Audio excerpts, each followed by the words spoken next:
Presented by Chun Chun Bihari Official 2.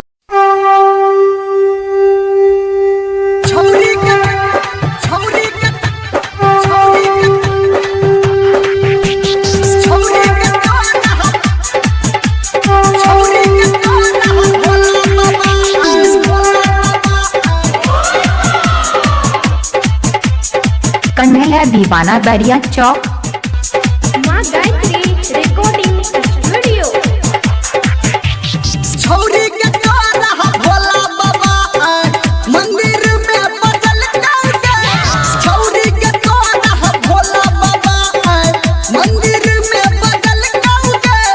छौरी के द्वारा भोला बाबा मंदिर में बदल गए। तोरा लेनी मन दुल्हा गोरकी भोला बाबा खोजल गए।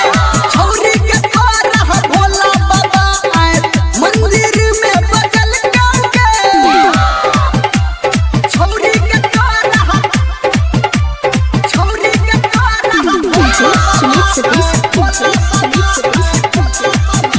अभी आप सुन रहे हैं सावरिया म्यूजिक। कन्हैया दीवाना बैरिया चौक है गई सब दिन पूजला भोला के तू तोरा आप तकल कहोगे। हाँ तोरा आप तकल कहोगे। सब दिन पूजला बाबा के तू तोरा आप तकल कहोगे। हाँ तोरा आप तकल कहोगे। छौरी के तोरा भोला बाबा मंदिर में बदल गए। छौरी के तोरा भोला बाबा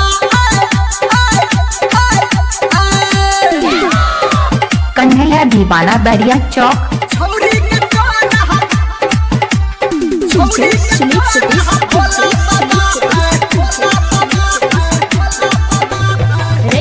कन्हैया दीवाना बैरिया चौक सब सम बहारी छौरी तू केला मनसा तोहर पुरल कहोगे। हाँ मनसा तोहर पुरल कहोगे। सब सम बहारी छौरी तू केला मनसा तोहर पुरल कहोगे। हाँ मनसा तोहर पुरल कहोगे। छौरी के द्वारा भोला बाबा मंदिर में बदल गए। तोरा लेनी मन दुल्हा गोरकी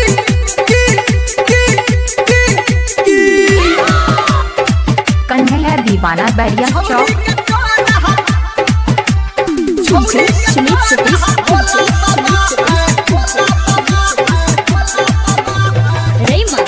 कन्हैया दीवाना बैरिया चौक कहो धर्म हिंदर बात के बुझही तोरे ताई कहल कहोगे। हाँ तोरे ताई कहल कहोगे। कहो धर्म हिंदर बात के बुझही तोरे ताई कहल